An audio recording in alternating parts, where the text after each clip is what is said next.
Welcome in Extreme Teaching with Livjig. Today we are starting a new topic. Name is System of Units. So let us start the topic. First of all, हम System of Unit में पढ़ने से पहले आपके साथ ये हमारा topic जो है वो फिजिक्स के अंदर आता है. तो first of all physics arise कहाँ से होता है वो हम देखते हैं. हमने आज तक पढ़ा है साइंस. आपने 10th क्लास तक एक ही वर्ड पढ़ा है साइंस, जिसको हम हिंदी में विज्ञान बोलते हैं. साइंस के आगे फर्दर चैप्टर्स की डिस्क्रिप्शन होती है. चैप्टर्स में हमारे पास कुछ टॉपिक्स, कुछ चैप्टर केमिस्ट्री के आते थे, कुछ बायो के, बायोलॉजी के, और कुछ चैप्टर फिजिक्स के होते हैं. आपके टीचर्स आपको एक्सप्लेन करते थे. और देन कुछ रिमेनिंग ईवीएस, इन्वायरमेंटल साइंस के रिलेटेड भी होते हैं. तो सबसे पहले आज तक हमने साइंस वर्ड सुना तो बहुत है, बट हम इसके बारे में कुछ पता नहीं है. आपसे कोई क्वेश्चन अराइज करे व्हाट इज साइंस, तो आप उसको क्या जवाब दोगे? तो हम उसको कह सकते हैं कि साइंस जो है is the knowledge which human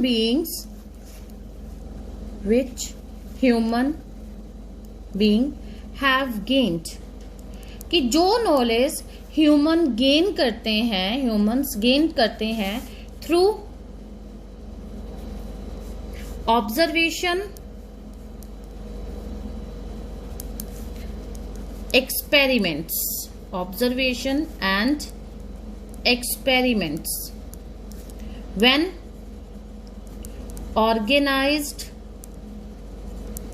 systematically.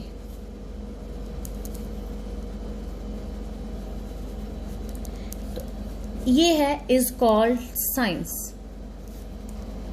तो मैं एक बार फिर से रिवाइज करती हूं कि knowledge which have human being gain, तो जो नॉलेज हम सभी ह्यूमन बीइंग है तो हम गेन करते हैं अलग अलग ऑब्जर्वेशन करके, एक्सपेरिमेंट्स करके, और उनको प्रॉपरली अरेंज, सिस्टमेटिकली अरेंज करके.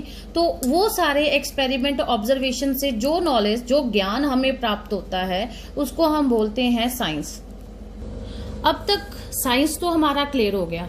और हमने साइंस में एक चीज पढ़ी है, दो चीजों में हम ज्यादातर बात करते हैं. एक हमने पढ़ा लिविंग थिंग्स,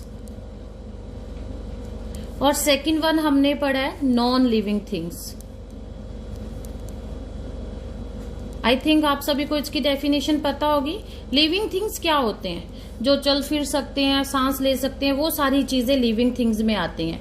फॉर एग्जाम्पल जितने भी आपके प्लांट्स हैं, एनिमल्स हैं, ह्यूमन हैं, सारे इसमें आते हैं. नॉन लिविंग थिंग्स जो चीजें चल पर फिर नहीं पाती और सांस नहीं लेती, वो सारी नॉन लिविंग थिंग्स आती हैं. तो इस तरह से हमने साइंस को आगे स्प्लिट करा है दो पार्ट्स में. एक आपकी आती है फिजिकल साइंस, सेकंड वन आती है आपकी बायोलॉजिकल साइंस. नाउ जितनी भी नॉन लिविंग थिंग्स है हम इनकी स्टडी करते हैं फिजिकल साइंस में. The science deals with the study deals with non living things. Science की उस ब्रांच को हम बोलते हैं फिजिकल, जिसमें आपके फर्दर्स आ जाता है केमिस्ट्री भी आपकी नॉन लिविंग थिंग्स में आती है, फिजिक्स आती है, एस्ट्रोनॉमी आती है, एस्ट्रोलॉजी, ओशियनोलॉजी, जियोग्राफी, ये सारा आपका नॉन लिविंग थिंग्स में आता है. और जब हम लिविंग थिंग्स के बीच में डील्स करते हैं, the science which deals with living things is called biological science. Botany, zoology, ठीक है, और फोरेंसिक साइंस, ये सारी थिंग्स आपकी आती हैं बायोलॉजिकल साइंस में. तो आई थिंक आपको क्लियर हो गया होगा फर्स्ट ऑफ ऑल साइंस क्या है, साइंस आगे किस तरह से स्प्लिट होती है. अब हमारा टारगेट है फिजिक्स.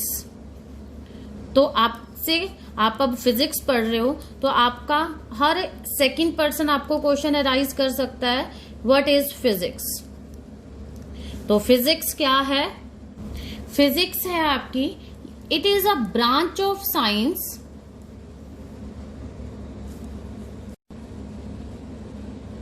फिजिक्स क्या है? It is a branch of science which deals with study of nature and natural phenomena. हमारे सराउंडिंग, हमारा इर्द गिर्द जो भी है सारी नेचर है। नेचर और नेचुरल फिनोमिना जो भी उसमें एक्ट होते हैं, एक्शन और एक्शंस, वो सारे के रिलेटेड जब भी हम साइंस की स्टडी करते हैं, साइंस की उस ब्रांच को हम बोलते हैं physics. Is that clear? Physics क्या है? रिपीट कर रही हूं कि ब्रांच है साइंस की जो जिसमें हम स्टडी करते हैं नेचुरल और नेचुरल फिनोमिना में। अब फिजिक्स में हम बात करें तो हम एक चीज बहुत ज्यादा यूज करते हैं जो हमारी सभी चीजें डिपेंड करती है क्वांटिटी, जैसे मास है, लेंथ है, फोर्स है, वर्क है, ये सारी चीजें क्वांटिटी में आती हैं। क्वांटिटी वर्ड क्या है? ये एक टर्म है इन टर्म्स which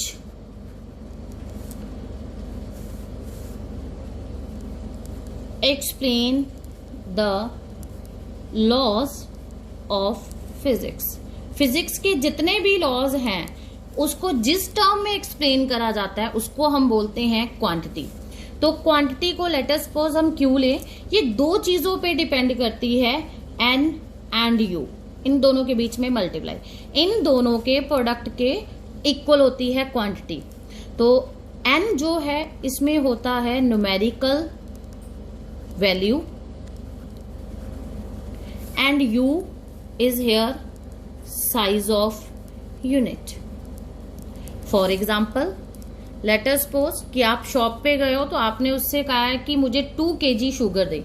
तो शुगर जो है आप क्या ले रहे हो? शुगर लेने जा रहे हो तो आपने उसका मास क्या बोला है? 2 kg। तो here mass is quantity, 2 is its numerical value and kg is size of unit। तो हमें पता है कि Q क्या है? NU, और क्वांटिटी ऑलवेज सेम रहती है but N1 U1 equal to N2 U2। ये हमारी एक मैथमेटिकली एक्सप्रेशन है। इसका क्या मतलब है कि यदि हमारी क्वांटिटी सेम है बट हम एक सिस्टम से दूसरे सिस्टम में इजीली जा सकते हैं। फॉर एग्जाम्पल मैं इसको एक्सप्लेन करूं, जैसे यही था शुगर हम लेने गए मार्केट में, तो मैंने उसको बोला, 2 पर्सन्स थे दुकान पे, एक ने बोला 2 kg शुगर दे दो, दूसरे ने बोला मेरे को सिर्फ 2 ग्राम शुगर चाहिए। लेट अस सपोज है, सिर्फ एक एग्जांपल है, तो ध्यान से देखिए दोनों ही मासेस हैं, दोनों मास के बारे में बात हो रही है। एक 2 kg है और एक 2 ग्राम है। सॉरी फिर से एक्सप्लेन कर रही हूँ। फॉर एग्जाम्पल 2 पर्सन है दुकान पे, तो एक ने बोला कि मुझे 2 kg शुगर चाहिए और दूसरा पर्सन इसी चीज को बोल रहा है कि मुझे 2000 ग्राम शुगर दीजिए। तो दोनों हम बात कर रहे हैं मासेस में, दोनों मासेस की बात है, तो आप कह सकते हो 2 kg इज इक्वलेंट टू 2000 ग्राम, क्योंकि एज वी नो हमें पता है 1 kg में कितने होते हैं? 1000 ग्राम होते हैं। तो 2 kg में कितने होंगे? 2000 ग्राम। तो ध्यान से देखिए ये इसकी numerical value, this is size of unit and here 2000 is it's numerical value and gram is it's size of unit. तो ध्यान दीजिए कि जब आपका यूनिट का साइज बिगर होता है, बिगर साइज ऑफ यूनिट, उसके विद रिस्पेक्ट टू जो न्यूमेरिकल वैल्यू है वो आपकी लेस है, लेस न्यूमेरिकल वैल्यू। दूसरी तरफ in other hand gram is the smaller size of unit, उसके विद रिस्पेक्ट टू 2000 जो है वो आपका लार्जर न्यूमेरिकल वैल्यू है। तो इस तरह से ये फॉर्मूला हमारा सेटिस्फाइड होता है कि 2 kg किसके इक्वल है? 2000 के। तो हम इम्प्लाइज करके लिख सकते हैं कि जो न्यूमेरिकल वैल्यू है वो इनवर्सली प्रोपोर्शनल है u के। तो दैट इज n जो है वो u के इनवर्सली प्रोपोर्शनल है। यदि साइज ऑफ यूनिट बढ़ेगा उसके with respect to numerical value को कम होना होगा, यदि साइज ऑफ यूनिट कम होगा उसके with respect to numerical value को बढ़ना पड़ेगा। नाउ हम बात करने वाले हैं, अब हमने क्वांटिटीज पढ़ी तो फर्स्ट ऑफ ऑल हमारी कुछ बेसिक क्वांटिटीज हैं, बेसिक क्वांटिटीज, जिनमें हमारे पास 3 क्वांटिटीज आती हैं। नंबर 1 मास, नंबर 2 लेंथ और नंबर 3 टाइम। मास को हम m से, लेंथ को l से और टाइम को t से, कैपिटल लेटर से। तो मास आपको पता है, डेफिनेशन लोअर क्लासेस से आप पढ़ते आ रहे हो। क्या डेफिनेशन पढ़ी है अभी तक?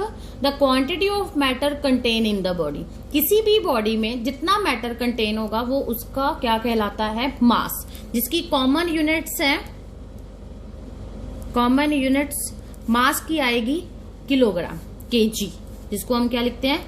किलोग्राम। ये इसकी कॉमन यूनिट्स है। तो लेंथ क्या है? कोई 2 पॉइंट्स ले लो, कोई 2 एक्सट्रीम एंड्स, इन दोनों को सेपरेट करने में जितना डिस्टेंस होता है, the distance between the two separation between the extreme ends, the distance between the extreme ends is called length. और इसकी कॉमन यूनिट होती है मीटर, जिसका सिंबल होता है स्मॉल m। और टाइम जो है आपकी सिंपली क्या है? Clock reads. अब तक तो हम क्लॉक रीड्स करते आ रहे हैं। पुराने जमाने में बहुत सारे वे से आपकी सैंड क्लॉक थी, रोटेशन है आपकी सन की, मून की, तो उसके अकॉर्डिंग, और इसकी कॉमन यूनिट है आपकी सेकंड s।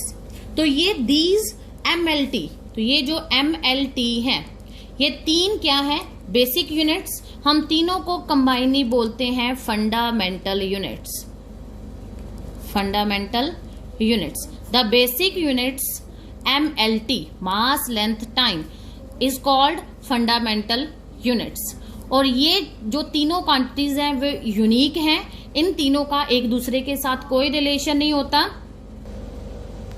नाउ नेक्स्ट है आपके पास ड्राइव यूनिट्स।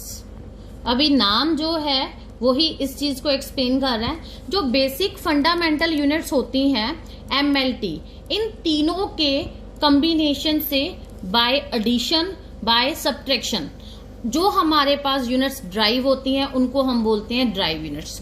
फॉर एग्जांपल हम वॉल्यूम की बात करें, वॉल्यूम क्या फॉर्मूला होता है? Length width into height. यदि हम देखें तो लेंथ विड्थ हाइट तीनों लेंथ के कंपोनेंट्स हैं, तो L इंटू एल, तो 3 L इसमें मल्टीप्लाई हो रहे हैं, तो ये बनेगा L क्यूब। एक लेंथ की यूनिट होती है मीटर, तो इसकी यूनिट क्या बनी? Metre cube. तो therefore metre is the derived unit, ठीक है, metre cube is the derived unit of volume.